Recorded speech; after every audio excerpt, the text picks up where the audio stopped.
창세기 37장 12절부터 17절까지 읽습니다. 그 형들이 세겜에 가서 아비의 양떼를 칠 때에 이스라엘이 요셉에게 이르되 내 형들이 세겜에서 양을 치지 아니하느냐? 너를 그들에게로 보내리라. 요셉이 아비에게 대답하여 하되 내가 그리하겠나이다. 이스라엘이 그에게 이르되 가서 내 형들과 양떼가 다 잘 있는 여부를 보고 돌아와 내게 보아라 하고 그를 헤브론 골짜기에서 보내매 이에 세겜으로 가니라. 어떤 사람이 그를 만난즉 그가 들에서 방황하는지라. 그 사람이 그에게 물어 가로되 내가 무엇을 찾느냐? 그가 가로되 내가 나의 형들을 찾아오니 청컨대 그들의 양치는 곳을 내게 가르치소서. 그 사람이 가로되 그들이 여기서 떠났느니라. 내가 그들의 말을 들으니 도단으로 가자 하더라. 요셉이 그 형들의 뒤를 따라가서 도단에서 그들을 만나니라. 12절부터 36절까지 말씀을 보겠습니다만 짧게 본문을 읽었습니다.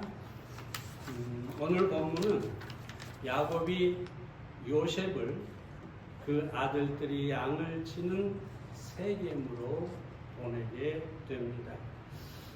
그런데 형들은 이미 도단으로 갔기 때문에 다시 요셉은 도단으로 형들을 찾아가게 되죠. 그런데 도단에 가서 형들을 만났는데 그 형들이 꿈꾸는 자가 오는 거다. 요셉을 잡아서 죽이자고 합니다. 그리고 그 시체는 구덩이에 던지고 피 묻은 옷을 가지고 우리가 아버지에게로 가자. 그렇게 얘기를 하죠. 그때 루벤이 장자인 루벤이 나서가지고 죽이지는 말자. 그리고 산채로 구덩이에 던지게 됩니다. 그런데 조금 후에 이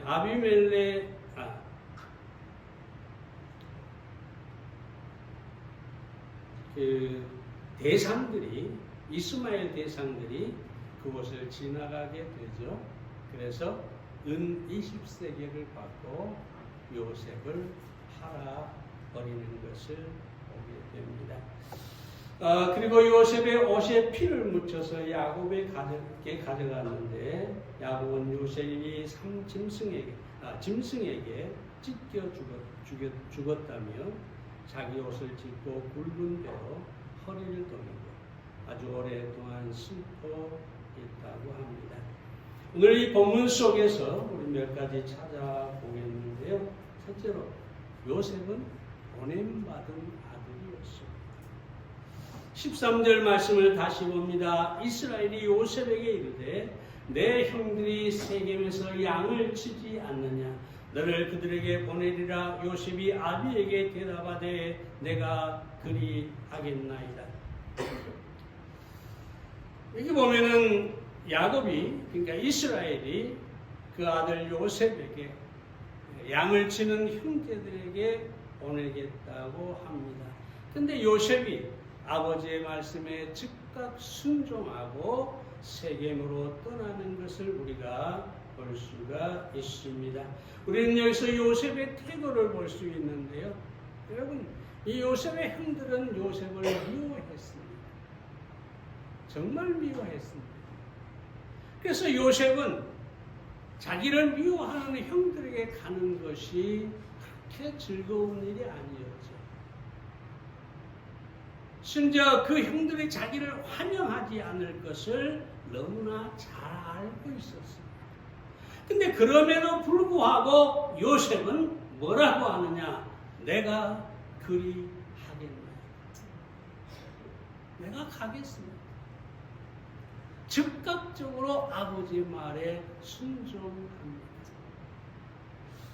왜 그랬을까요? 나를 싫어하는 형제들, 내가 가도 분명히 반갑게 맞이하지 아니할 그 형들, 그들에게 내가 가겠다고 즉각적으로 순종했습니다. 그것은 다른 것이 아니라 바로 아버지의 권위, 아버지의 말씀, 거기에 요셉은 순종하고자 했기 때문입니다. 형들이 나를 미워하는 것은 분명하지만 그보다 더 큰 것이 뭐냐? 아버지의 권위입니다. 그보다 더 중요한 것이 뭐냐? 아버지의 말씀에 순종하는 것입니다. 여러 가지 이유를 댈 수가 있겠죠. 또 많은 사람들이 그렇게 핑계를 대고 이유를 대고 순종하지 않는 그런 모습들을 보게 되는데, 우리가 분명히 오늘 이 아침에 봐야 할 것은 뭐냐면 권위에 순종하는 아들이다. 여러분, 예수님은 요셉의 그림자죠. 예수님도 요셉과 마찬가지로 보냄받은 아들입니다. 보냄받은 아들입니다. 갈라디아서 4장 4절에 보면 때가 차면 하나님께서 그 아들을 보내사라고 합니다. 하나님께서 그 아들 예수 그리스도를 세상에 보내셨죠. 근데 중요한 것은 이것입니다. 예수님은 이미 하나님이시기 때문에 이 세상에 자기가 와서 어떤 일을 당할지 너무나 잘 알고 계셨습니다. 사람들이 자신을 핍박할 것과 자기가 십자가에 죽을 것과 이 모든 것을 다 아시면서도 예수님은 세상의 아버지의 말씀대로, 아버지의 뜻대로 보내신 대로 왔다는 거죠. 히브리서 5장 8절에 보면 그가 아들이시라도 그 받으신 고난으로 순종함을 배워서라고 합니다. 예수님께 하나님 아버지는 최종 권위였습니다. 반드시 순종해야 할 권위였습니다. 비록 자신이 핍박을 받고 십자가에서 죽어야 하지만 그럼에도 불구하고 이 요셉처럼 아버지의 뜻을 따라 세상에 보냄을 받은 것을 보게 됩니다. 그래서 여기 감람산에서 주님이 기도할 때 뭐라고 합니까? 내 원대로 마옵시고 아버지의 원대로 하옵소서. 요셉은 그 야곱, 그 이스라엘의 권위에 온전히 순종했고 예수님께서도 하나님 아버지의 권위에 순종해 보냄받은 분이셨다는 것을 보게 됩니다. 사랑 여러분, 순종은 신앙에 있어서 최고의 덕목이고 또 신앙의 꽃이라고 할 수가 있습니다. 이 순종이라는 단어가 신약에 수백 번 쓰이고 있지만 헬라어로 히파코네는 딱 4번 신약에서 사용되고 있습니다. 이 의미는 절대적인 순종을 가리키는데 후파쿠오는 예하 또는 부하로서 주의 깊게 듣다 그런 뜻이고 후포는 아래라는 뜻입니다. 이 두 단어가 합해져서 히파코네가 된 것이죠. 그 의미는 뭐냐? 상관 아래에 있는 부하가 그 아래서 상관의 명령을 듣는 것이지. 절대적인 순종. 그 외에는 있을 수가 없는 그런 순종을 의미하고 있습니다. 사랑 여러분, 사도행전 5장 29절에 보면 베드로가 이렇게 얘기하죠. 대제사장의 위협에 시달리면서 뭐라고 합니까? 사람보다 하나님을 순종하는 것이 마땅하다라고 합니다. 이 제자들을 대제사장이 위협하죠. 얼마든지 감옥에 가둘 수도 있고 매질할 수도 있고, 그럼에도 불구하고 뭐라고 하느냐? 사람보다 하나님을 순종하는 것이 마땅하다 하고 얘기합니다. 오늘 이 아침에 제가 여러분에게 드리고 싶은 말은 뭐냐면 권위에 순종하라. 하나님의 권위에 순종하라. 하나님의 말씀에 절대적으로 순종하라. 그 말씀을 드리는 것입니다. 레오나르도 우드경이라고 하는 사람이 있었는데 이분이 프랑스 왕을 방문했어요. 왕은 그를 무척이나 마음에 들어하고 초대했어요. 그리고 얼마 후에 이 왕이 만찬을 베풀고 여러 사람을 초대하는 가운데 이 우드경도 초대를 합니다. 그 만찬에 당일이 되어서 레오나르도 경이, 이 우드 경이 예복을 차려입고 왕궁으로 갔습니다. 근데 연회장으로 가다가 한 홀에서 왕과 마주치게 되죠. 그러니까 왕이 깜짝 놀랍니다. 아니 어쩐 일이냐. 이 우드경이 한 말이 아니 왕이 초대해서 왔지 않습니까? 그러니까 하는 말이 아니 내가 분명히 초대장을 보냈는데 아무 응답도 없어서 나는 오지 않는 줄 알았다. 그러니까 이 우드경이 아주 중요한 말을 하죠. 뭐라고 하느냐? 폐하. 왕의 초대는 결코 가겠다, 가지 않겠다 대답할 수가 없는 것입니다. 다만 순종만 있을 뿐입니다. 왕이 초대했는데 어찌 감히 신하된 사람이, 백성된 사람이 가겠습니다, 아니 가겠습니다 말할 수가 있겠느냐 이 말이죠. 오직 순종만 있을 뿐이다. 자, 여러분, 우리는 하나님께 순종만 있어야 합니다. 하나님이 무엇을 말씀하셨나 그 말씀이 내게 이해가 되든지 안 되든지 아니면 내가 할 능력이 있든지 없든지 오로지 순종해야만 되는 것입니다. 왜 그럴까요? 순종은 우리에게 속한 것이지만 다른 모든 것, 능력이나 모든 것이 그 자원이 다 하나님께 속해 있기 때문입니다. 그러므로 우리는 어떤 명령을 하시든지 어떤 말씀을 하시든지 우리는 조금도 염려하지 말고 그저 순종해야만 되겠습니다. 두 번째로 요셉은 핍박을 받는 아들이었습니다. 20절 말씀을 봅니다. 자, 그를 죽여 한 구덩이에 던지고 우리가 말하기를 악한 짐승이 그를 잡아먹었다 하자. 요셉이 오니까 형제들이 뭐라고 하냐? 꿈꾸는 자가 온도다. 근데 여기서 꿈꾸는 자는 꿈쟁이 혹은 몽상가라는 뜻입니다. 허황되다는 거죠. 여러분, 요셉이 무슨 꿈을 꿨습니까?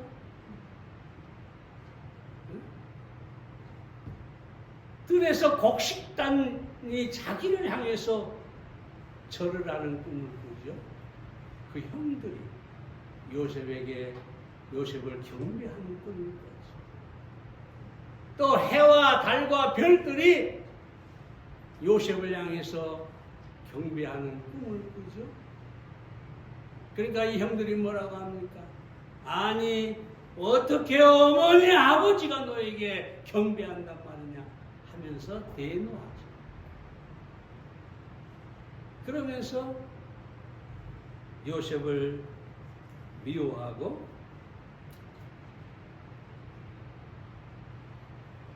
그를 죽이려고 한 것을 우리가 보게 됩니다. 여러분, 왜 그랬을까요?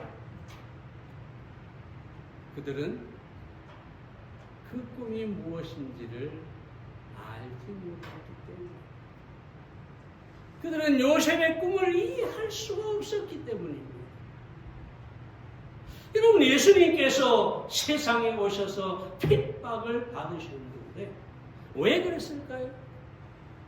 예수님이 바로 몽상가처럼 보였기 때문입니다. 예수님 뭐라고 합니까? 나는 하나님의 아들이라고 합니다. 심지어 나와 아버지는 하나다라고 얘기를 합니다. 네? 내가 하나님과 하나다. 내가 죄를 사하는 권세가 있는 하나님이다.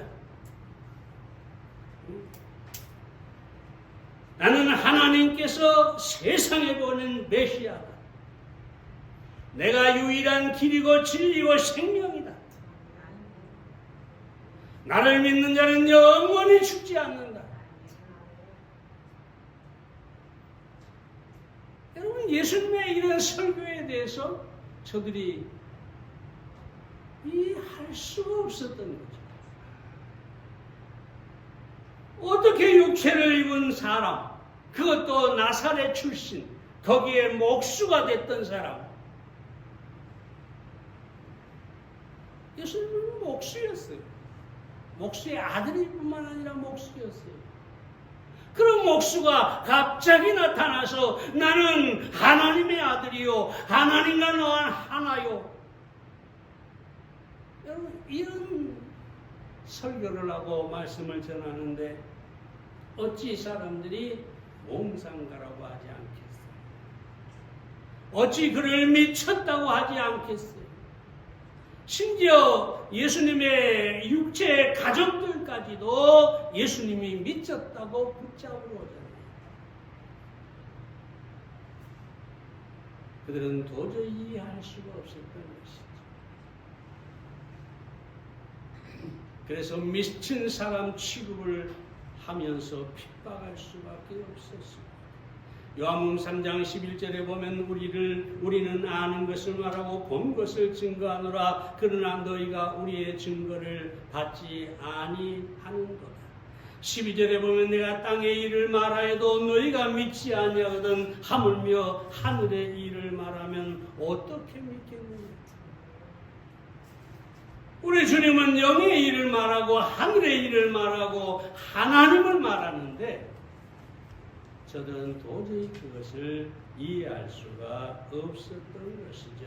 그래서 요셉의 이 꿈을 이해하지 못해서 핍박했던 것처럼 예수님은 핍박을 받을 수밖에 없었습니다.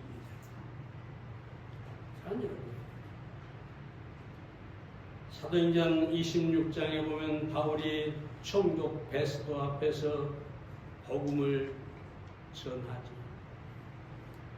바울의 증거를 다 듣고 나서 뭐라고 얘기합니까? 내가 거의 그러면서 또 하는 얘기가 뭡니까? 바울아, 내가 미쳤도다. 내가 미친 사람이다. 여러분, 그러므로 세상의 핍박은 당연한 것이었습니다. 예수님이 핍박받는 것은 당연한 것이었고 사도들이 핍박받는 것도 당연한 것이었고 오늘날 우리가 핍박받는 것도 당연한 것입니다. 요한복음 15장 20절에 보면 사람들이 나를 핍박하였은즉 너희도 핍박할 터이요라고 합니다. 다시 말하면 우리가 핍박받는 것은 당연한 것입니다. 여러분, 그럼에도 불구하고 우리는 핍박받는 것을 기뻐하고 감사해야 합니다. 왜 그럴까요? 저들은 이해할 수 없지만 우리는 이해할 수 있고, 저들은 세상에 속했지만 우리는 주님께 속해 있고,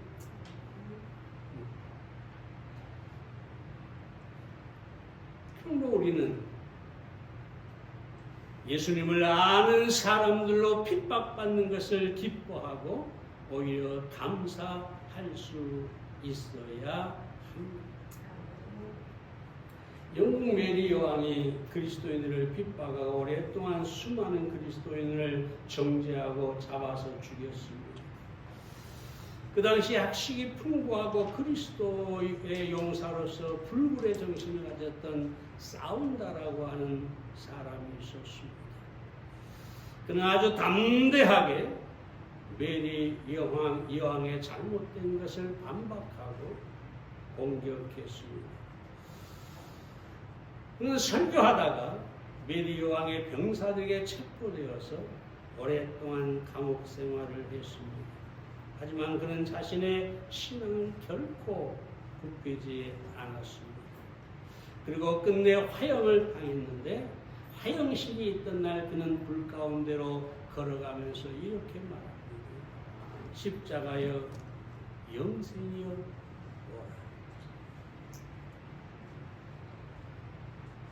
그 화형이 그 불에 타 죽는 화형식이 전혀 그에게는 두렵지 않았습니다. 왜냐하면 그는 십자가가 무엇인가를 분명히 알고 있었고 영생이 있다는 사실도 알고 있었기 때문입니다. 사랑합니다. 우리는 결코 핍박을 두려워하지 말아야 합니다. 물론 우리 대한민국에서 살아가면서 우리가 핍박받는다. 참 귀한 일이죠. 드문 일이라는 말입니다. 전 세계 수많은 곳에서 지금도 믿음 때문에 죽음을 당하는 사람들이 있는데 우리는 그렇지 않습니다. 누가 예수를 믿는다고, 우리가 주일날 예배 드린다고 누가 우리를 핍박하고 누가 우리를 비난합니까?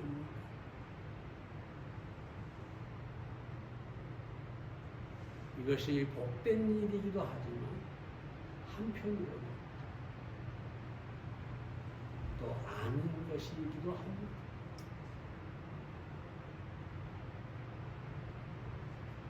우리가 우리의 신앙을 증명할 길이 없잖아요.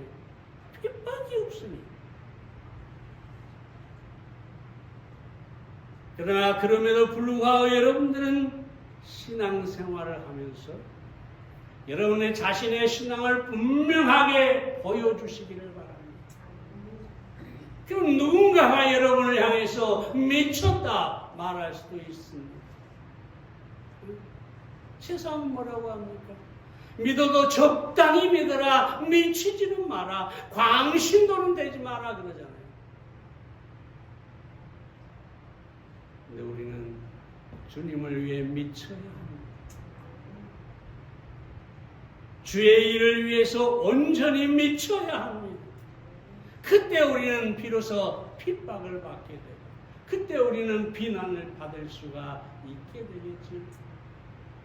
그는 비난과 핍박 속에서 계속해서 우리가 신앙을 지켜나갈 때 우리는 하나님께서 기뻐하시는 그런 성도들이 될 것이고 또 하늘의 상이 쌓이게 될 것입니다. 핍박받는 것을 결코 두려워하지 않고 남의 비난을 결코 두려워하지 않고 그 신앙을 외치는 여러분들이 되시기를 바랍니다. 세 번째로 요셉은 팔려간 아들이었습니다. 28절을 봅니다. 그들이 요셉을 구덩이에 끌어올리고 은 20개의 글을 이스마엘 사람들에게 팔매 그 상고들이 요셉을 데리고 애국으로 갔더라. 아니요. 요셉이 은 20개에 팔렸어요. 당시 성인 노예의 값이 은 30개입니다. 그러니까 은 30세겔이죠. 근데 요셉은 아직 17세라 성인이 아니죠. 그래서 아마 20세겔에 팔리지 않았나 생각을 해볼 수 있습니다. 하늘 예수님은 은 30개에 팔리셨어요.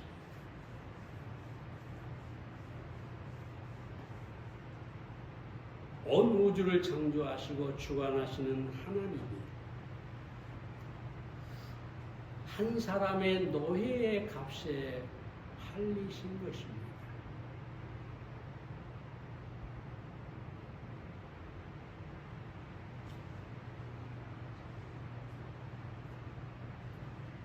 은 30개가 가론율가에게나 대제사장들에게 예수님의 값이었어요. 그들에게 예수님은 아무것도 아니었어요. 한 사람의 노예에 불과했어요. 그래서 은 30개에 예수님을 팔게 된 것입니다. 그러나 우리가 오늘 이 아침에 감사해야 할 것은 뭐냐? 은 30개에 팔린 예수님은 결코 우리를 무가치하게 보시지 않는다는 것이죠. 예수님께 우리는 그러면 얼마나 가치가 있느냐? 사도행전 20장 28절에 보면 자기 피로 사신 교회가 하고 있어요. 교회는 건물이 아니죠. 이 건물을 왜 예수님이 피로 사시겠어요? 교회는 믿는 무리를 에클레시아, 밖으로 불러낸 무리, 이 세상에서 구별하여 따로 부른 사람들, 구원받은 사람들, 그들이 바로 교회죠. 근데 그 교회, 구원받은 성도들을 뭘로 사셨느냐? 자기 피로 사셨다. 자기 피로 사셨다는 것은 무엇입니까? 그 피는 생명을 말하죠. 우리 주님의 생명처럼 우리를 가치 있게 여기셨다. 세상은 예수님을 은 30개의 노예의 값으로 팔았지만 예수님은 우리를 자기의 생명과 같은 같이 귀하게 여기셨다는 것입니다. 키엘케고르가 이런 얘기를 합니다. 동등하지 않는 관계를 동등하게 만드는 것은 사랑밖에 없다. 그렇다면 과연 하나님께서 죄인인 우리를 하나님과 동등한 차원으로 그 값을 매기셨는데 어떻게 예수님과 동등한 가격으로 우리를 그렇게 여기셨느냐? 사랑밖에 없다. 여러분, 우리는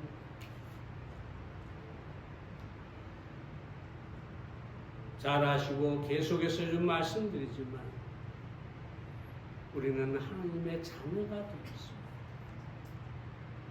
놀라운 사실은 우리는 하나님과 같은 동등한 의의를 가졌습니다.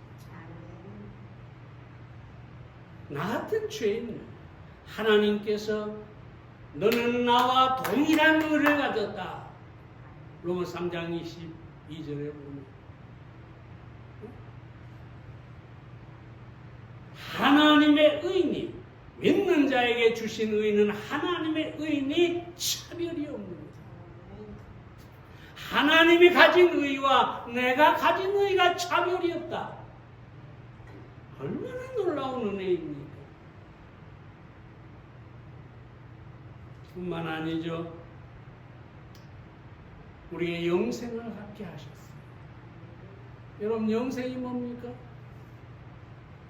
영원히 사는 것이 영생이 아니라 하나님의 생명이 영생입니다. 근데 우리가 영생을 얻었다 그 말은 영원히 천국에 산다는 의미보다도 하나님의 생명이 우리 안에 주어졌다. 그럼 내가 가진 이 영생과 하나님의 생명은 동등한 것이죠.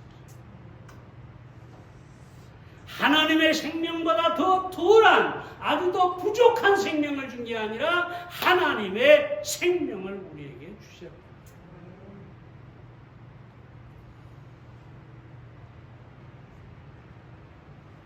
FC는 이렇게 얘기하죠. 우리가 가치 있는 인간이기에 하나님이 우리를 사랑하신 것이 아니다. 하나님이 우리를 사랑하시기 때문에 우리가 가치 있는 인간이 된 것이다.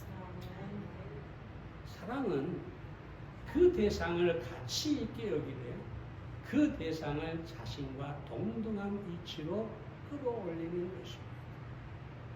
솔로몬이 슐람미 여인을 사랑하죠. 아가서에 보면 슐람미 여인은 양을 치는 목녀였어요. 햇빛에 그을려서 시커먼 아가씨였어요. 근데 솔로몬이 그 슐람미 여인을 사랑하죠. 그리고 어디에 태워서 자기의 궁궐로 데리고 갑니까? 솔로몬의 마차에 태워서 데려갑니다. 솔로몬이 앉은 자리에 그 슐람미 여인도 앉아있고 솔로몬이 살던 그 궁전으로 슐람미 여인을 데리고 갑니다. 자신과 동등한 위치, 가치 있게 여긴 것을 우리가 볼 수가 있습니다. 바로 사랑이 만드는 것입니다. 사랑하는 여러분, 하나님께서 우리를 사랑하신다는 얘기가 얼마나 놀랍습니까?